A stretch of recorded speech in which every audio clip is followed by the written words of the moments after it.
आज मैं आपके लिए लेके आया हूँ बच्चों 12th CBSE अकाउंट्स का all important chapter ratio analysis. बच्चों इस चैप्टर से ज़्यादातर बच्चों को बहुत ज़्यादा डर लगता है क्योंकि इसके अंदर बहुत सारे फार्मूलेज हैं और बच्चों इस फार्मूलेज की खासियत है मैं ये फार्मूले कभी भूलता नहीं हूँ। आप पूछो कैसे सर? मैं ये फार्मूले इसलिए भूलता नहीं हूँ बच्चे क्योंकि मैंने इसको कभी याद ही नहीं किया। जो चीज़ आप याद ही नहीं करोगे वो आप भूलोगे कैसे? ठीक है बेटा, पहले तो समझते हैं इस चैप्टर के अंदर है क्या। इसका नाम है रेशियो एनालिसिस। इसका मतलब हुआ बेटा कि इसके अंदर कंपैरिजन है। किस चीज़ का कंपैरिजन है? ऑब्वियसली कंपैरिजन जब भी होता है दो अलग अलग एलिमेंट्स के बीच में होता है। तो यहाँ पे भी दो अलग अलग एलिमेंट्स होंगे जिनके बीच में आपको कंपैरिजन करना होगा। या तो उनको साइड बाय साइड रख दीजिए या उनको ऊपर नीचे रख दीजिए। अब कंपैरिजन करने के मेरे पास कितने तरीके हैं बेटा? मैं कंपैरिजन कर सकता हूं रेशियो के फॉर्म में कर सकता हूं, मैं कंपैरिजन रेशियो के फॉर्म में कर सकता हूं, मैं कंपैरिजन परसेंटेज के फॉर्म में कर सकता हूं और मैं कंपैरिजन टाइम्स में कर सकता हूं कि कौन किस चीज से कितना गुना बड़ा है, कितने टाइम्स ज्यादा है या कितने टाइम्स कम है। मेरे पास ये तीन ऑप्शंस हैं जिससे मैं कंपैरिजन कर सकता हूं और इस चैप्टर के अंदर हम इन तीन चार चीजों को यूज करके कंपैरिजन करेंगे। तो बेटा जैसे मैंने आपको पहले कहा इसके अंदर बहुत सारे फॉर्मूलेज हैं, आपको फॉर्मूले याद नहीं रखने। इस चैप्टर की अच्छी बात यह है कि जो रेशियोज के नाम हैं उसी में उसके फॉर्मूले छुपे हुए हैं। तो आपको फॉर्मूला रटने की जरूरत नहीं है, आपको बेसिक आइडिया समझने की जरूरत है। आपको बेसिक उसका नाम जान के आपको उसके रेशियोज के फॉर्मूले अपने आप समझ में आ जाएंगे। जैसे कि सबसे पहले हम शुरुआत करते हैं, जो रेशियो आपकी बुक में दिया हुआ है वो है लिक्विडिटी रेशियो। क्या दिया हुआ है बेटा? Liquidity ratio. ठीक है जी। इस लिक्विडिटी रेशियो के अंदर आपको दो रेशियोज करने हैं। एक का नाम है करंट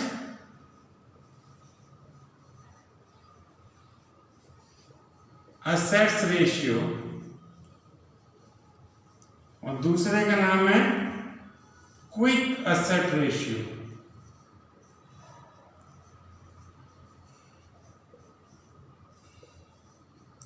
बेटे जैसा कि मैंने कहा था कि सिर्फ नाम देख के ही आप पता लगा लोगे कि इसके अंदर क्या है। अब आप खुद देखिए इसके अंदर क्या है। करंट असेट्स आपने 11th में पढ़ा था, करंट असेट्स फिक्स्ड असेट्स। तो इसके अंदर सिर्फ करंट असेट्स हैं, वो असेट्स जो साल भर के अंदर अंदर यूटिलाइज हो जाते हैं। तो इसका मतलब इसका एक एलिमेंट तो करंट असेट है।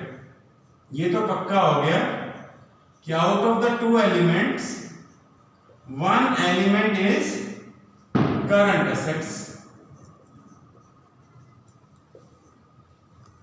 अपॉन किससे करूं? दूसरा एलिमेंट मुझे नहीं पता पर मुझे दिमाग लगाना पड़ेगा कि सबसे अच्छा कॉम्बिनेशन किस चीज के साथ होगा। क्या मैं इसका लोन्स के साथ कर दूं?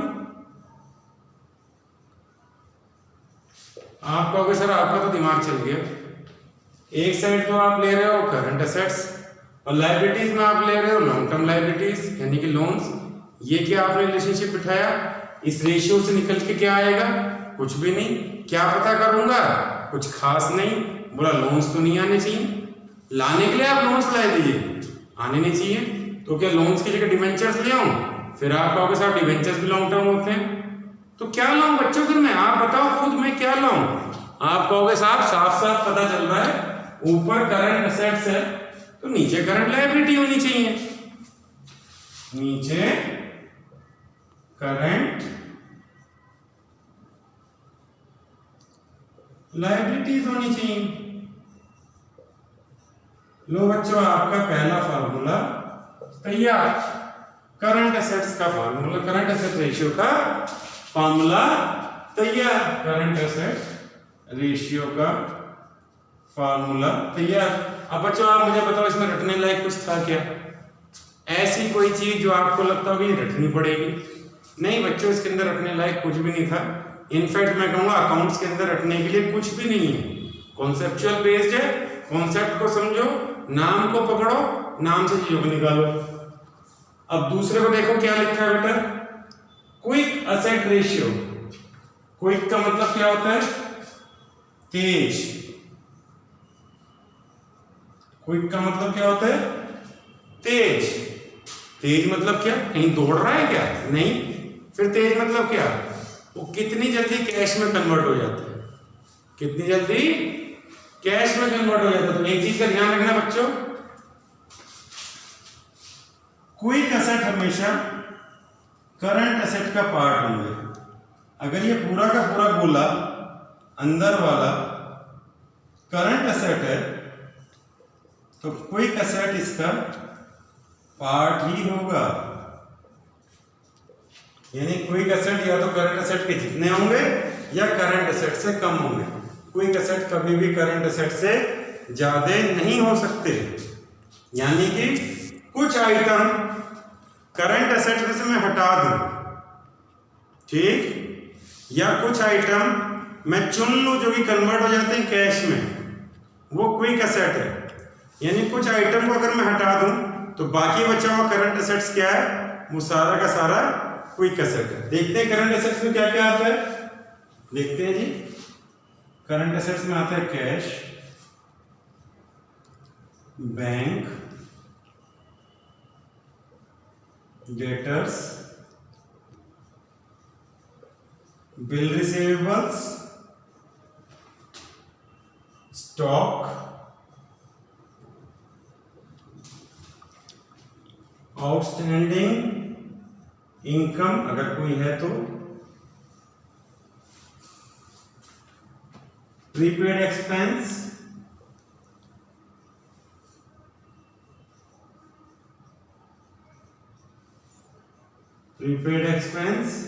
मार्केटेबल सिक्योरिटीज और short term loans and advances. बच्चे ये सारे के सारे मेरे क्या हैं? ये सारे के सारे मेरे करंट एसेट्स हैं। इसमें कोई रॉकेट साइंस नहीं है जी। Cash, bank, debtor, bill receivable, stock, outstanding income, prepaid expenses, marketable securities, short term loans and advances. अब बच्चों बस आपको सिर्फ एक चीज देखनी है कि इसमें से कौन सी चीज नेक्स्ट स्टेप में कैश में कन्वर्ट हो जाएगी। अगर वो नेक्स्ट स्टेप में कैश में कन्वर्ट हो रही है तो वो क्विक एसेट है। अगर वो नेक्स्ट स्टेप में कैश में कन्वर्ट नहीं हो रही तो वो क्विक एसेट नहीं है। देखते हैं कैश, कैश तो भैया कैश ही है, तो नेक्स्ट स्टेप कैश ही होगा, कोई दिक्कत नहीं है। अब हम बात कर रहे हैं क्विक एसेट की, ठीक है जी। बैंक, बैंक से पैसा निकाल लो, कैश में कन्वर्ट हो जाएगा। डेटर्स, मुझे लोगों से पैसा चाहिए, मुझे जब भी मिलेगा कैश ही मिलेगा, ये भी कन्वर्ट हो जाएगा। बिल रिसीवेबल, वो डेटर्स जिनसे मैंने लिखवा लिया है कि भैया फला फला डेट को आप दोगे, तो वो भी कैश में कन्वर्ट होगा। और अगर मुझे ज्यादा जरूरत होगी, ज्यादा जल्दी होगी, तो बैंक से डिस्काउंट भी करा सकता हूं। स्टॉक, बच्चों स्टॉक जरूरी नहीं है कि नेक्स्ट स्टेप इसकी कैश में कन्वर्ट हो। स्टॉक 3 तरह का होता है, इनफैक्ट 2 तरह का होता है, finish goods and raw material and work in progress, ठीक है जी। अब अगर वो raw material work in progress है तो उसकी नेक्स्ट स्टेप कैश में कन्वर्ट नहीं हो सकती। अगर वो फिनिश्ड है तो भी इसकी गारंटी नहीं है कि वो कैश में बिकेगा, इसलिए स्टॉक यहाँ पे नहीं आएगा, स्टॉक यहाँ से निकल जाएगा। आउटस्टैंडिंग इनकम, मैंने कोई काम किया हुआ, इनकम आने वाली है, कभी भी आ सकती है, अगेन कैश नहीं आएगी। प्रीपेड एक्सपेंसेस, भैया ना, इसका तो रास्ता ही उल्टा हो गया। प्रीपेड एक्सपेंसेस क्या है? जैसे आपको समझो अपने घर में पुताई करवानी है, तो वो पुतैया आपके पास आएगा जो पुताई करने वाला है, वो कहेगा साहब कर दूंगा, ठेका लूंगा 15,000 रुपए का, 2,000 रुपए एडवांस दे दो। अब आपने उसे 2,000 रुपए एडवांस दे दिया, वो आपका करंट एसेट्स तो बन गया। पर अब आप उससे पैसे नहीं ले सकते, अब वो आपको काम करके ही देगा। अब वो आपको काम करके देगा। ऐसे आपने किसी को प्रीपेड सैलरी दे दी, अब आप उससे वापस सैलरी नहीं मांगोगे, वो कहेगा जी अगले महीने में से काट लेना। So this will not convert into cash. Marketable security cash में कन्वर्ट हो जाती है। आज तो सुबह आप शेयर खरीदो, शाम तक जो है उसे पैसा ले लो, या म्यूचुअल फंड का। Short term loan and advances again ये भी हो जाएगी। तो कहने का मतलब ये है बेटा कि करंट एसेट्स में से सिर्फ 2 आइटम हैं जो मैं निकाल दूं तो क्विक एसेट बन जाएगा। करंट एसेट्स में से स्टॉक और प्रीपेड एक्सपेंस।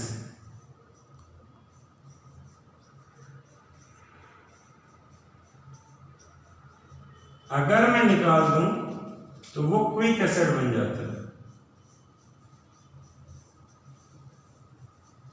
ठीक है जी, आपको क्विक एसेट्स की डेफिनेशन मिल गई कि करंट स्टॉक में से करंट एसेट्स में से स्टॉक और प्रीपेड एक्सपेंस हटा दो तो वो क्विक एसेट बन जाता है। तो जी क्विक एसेट का फॉर्मूला क्या बन जाएगा? क्विक एसेट रेशियो का फॉर्मूला बन जाएगा quick assets upon quick liabilities. देखो बच्चे, एक्चुअल में तो फॉर्मूला ये होना चाहिए, पर बुक के अंदर ये वाला फॉर्मूला नहीं है। क्विक लायबिलिटीज क्या होती है? वो लायबिलिटीज जिनकी मुझे पेमेंट कैश में नहीं करनी। साहब ऐसी कौन सी लायबिलिटी होती है जिसकी पेमेंट कैश में नहीं करनी? होती है बेटा ओवरड्राफ्ट, बैंक ओवरड्राफ्ट। मुझे सिर्फ इंटरेस्ट पे करना होता है, मुझे उसकी लायबिलिटी कैश में पे नहीं करनी होती। कैश क्रेडिट की अगर मैंने लिमिट ली हुई है जैसे क्रेडिट कार्ड, तो उसकी भी मुझे सिर्फ मिनिमम अमाउंट पे करना होता है, मुझे उसकी पूरी की पूरी पेमेंट नहीं करनी होती। पर हमारी बुक्स के अंदर इसको और सिंप्लीफाइड कर दिया गया है। तो क्विक को हटा के उन्होंने कहा भैया लायबिलिटीज को हमेशा हम क्विक ही मानेंगे कि हमें देना ही है। ठीक है, यहाँ पे आपका लॉ ऑफ प्रूडेंस आ जाता है जो 11th में आपने किया था। तो यहां पे आ जाएगा करंट लायबिलिटीज। समझ गए बच्चे? तो ये आपके 2 फॉर्मूले हो गए। ये आपके सबसे शुरू के 2 फॉर्मूले थे जिनको आप लिक्विडिटी रेशियो कहते हो। सो लिक्विडिटी रेशियो के फॉर्मूले के आपको याद करने बड़े बच्चे नहीं, बड़े सिंपल है। इसके अंदर स्टॉक के बारे में और कुछ बातें होंगी जो मैं अगली वीडियो में बताऊंगा। स्टॉक 2 तरह के हो सकते हैं। लूज टूल की एक कॉन्सेप्ट आता है जो मैं आपको अगले वीडियो में क्लियर करूंगा। पर यहां तक आप समझिए बेटा, आपको कोई भी फॉर्मूला रटना नहीं है।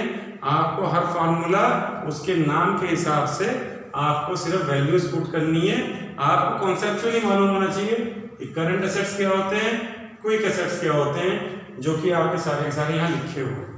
तो बेटा अगर आपको मेरी वीडियो पसंद आई और आप चाहते हैं कि आगे भी सारे रेशियोज की वीडियो बनाऊं, तो मुझे सब्सक्राइब कीजिए, लाइक कीजिए, कमेंट कीजिए। Thank you very much.